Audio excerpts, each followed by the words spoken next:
கிறிஸ்துவுக்குள் அன்பானவர்களே, கர்த்தருடைய நாமத்தில் உங்களை மகிழ்ச்சியோடு வாழ்த்துகிறேன். கர்த்தர் உங்களோடு இருப்பாராக, உங்களை ஆசீர்வதிப்பாராக. சிலர் இந்த மாதிரி கேட்பாங்க, காலையில் ஜெபம் பண்ணணுமா, இல்லை இரவில் ஜெபம் பண்ணணுமா, இல்லை மதியம் ஜெபம் பண்ணணுமா, இல்லை வாரத்தில் ஒரு நாள் நம்ம அதுக்குன்னே மெனக்கட்டு அந்த நாளில் நம்ம ஜெபம் பண்ணணுமா, எப்படி ஜெபம் பண்ணால் சரியாக இருக்கும்? அதாவது ஜெபம் பண்ணுறதுக்குன்னு அதாவது ஒரு குறிப்பிட்ட நேரமெல்லாம் கிடையாது.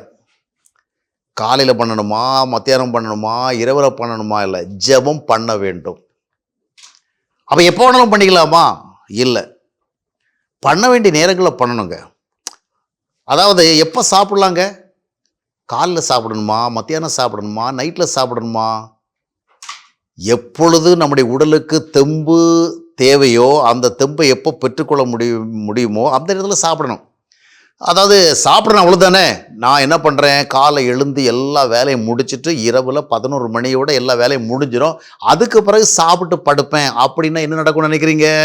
நீங்கள் பகல் முழுவதும் வேலை செய்கிறதுக்கு உங்களுக்கு எனர்ஜி வேணும், அதற்கென்று உங்களுக்கு ஒரு ஸ்ட்ரென்த்து வேணும். அப்போது நீங்கள் அந்த வேலையில் செய்கிறதுக்கு முன்னாடியே சாப்பிடணும்.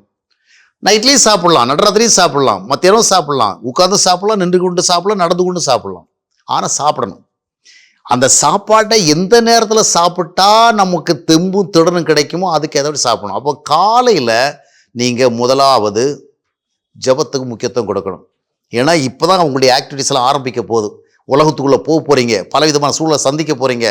அதனால் சோதிக்கப்படாதபடிக்கு, விழுந்து விடாதபடிக்கு, சில காரியங்களை நம்ம தளர்ந்து போகாதபடிக்கு, சில காலம் உறுதியை நிற்கும்படியாக ஆவிக்குரிய பலத்தை பெற்றுக்கணும். மார்னிங்கில் நம்ம என்ன பண்ணணும் அப்படின்னா, முதல் பகுதி அது ஒரு சிலருக்கு விடியகால் 4 மணியாக இருக்கலாம், சிலருக்கு 6 மணியாக இருக்கலாம், 7 மணியாக இருக்கலாம், சிலருடைய வேலை சூழல்களில் காலைல 11 மணி கூட இருக்கலாம். ஆனால் ஒரு நாளினுடைய முதல் பகுதியில் நாம் என்ன பண்ணோம்னா, ஆண்டவருடைய சமூகத்தில் போய் நாம் தேவ உறவை அனுபவித்து, தேவ ஐக்கியத்தை அனுபவித்து, மனம் விட்டு பேசி, நம்முடைய காரியங்களை சொல்லி, we must be strengthen spiritually, ஆவிக்குரிய ரீதியாக நம்ம பலப்படுத்தி கொள்ள வேணும். இந்த பலத்தோடு தான் புறப்பட்டு போகணும். அதற்கு பிறகு ஜெபமே பண்ண வேண்டாமா? இல்லைங்க, வேதாகமும் இடைவிடாமல் ஜெபிக்க சொல்லுகிறது. எனவே இது ஒரு தொடர் நிகழ்வு.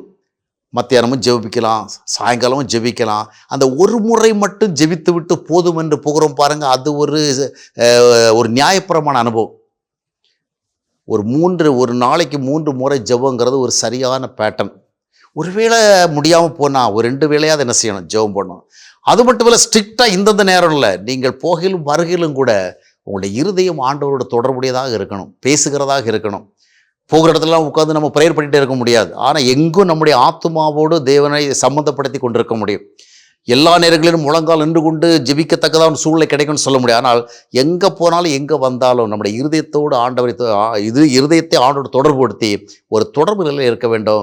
எனவே காலையில் ஜெபிக்க வேண்டுமா, மாலையில் ஜெபிக்க வேண்டுமா, எல்லா நேரங்களும் ஜெபிக்க வேண்டும். காலையும் ஜெபிக்கணும், மத்தியானமும் ஜெபிக்கணும், நைட்லேயும் ஜெபிக்கணும், இரவில் தூங்க போகிறவர்களையும் நம்ம ஜெபிக்கணும். ஆக இதில் சாப்பிட்றதுன்னு கேட்டு சொன்னால் 3 வேளைன்னு சொல்கிறோம். 3 வேளையை சாப்பிட்றோம், கண்ட நேரம்லாம் சாப்பிட்றோம்ல. அப்போ அது மேலே ஒரு ஆசை இருக்குது. அது மாதிரி ஜெபிக்கிறதுக்கு டைம் ஃபிக்ஸ் பண்ண வேண்டாம்.